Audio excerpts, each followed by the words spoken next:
Hey everybody, part whatever.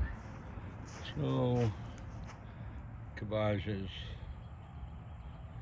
sacrificial, they're going after that. So, getting kohlrabi, I don't know, may have those for Christmas.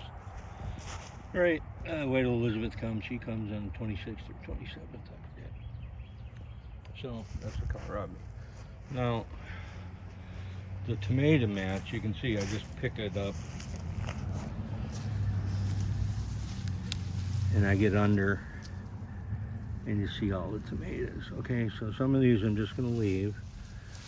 And again, these are volunteers, right? I just kind of threw them down, kind of watered them, did a good job.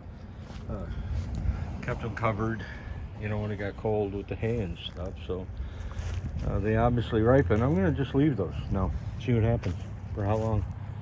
So let me end that. Beautiful colors on the grapevines. Gave away a couple watermelons to the city employees when they're here. They're over next door checking a meter, and so I gave them a couple, one for the shop, one to take home. And so there we have a little fall leaf changing. So what do I got? 1, 2, 3, 4, 5, and a gourd size.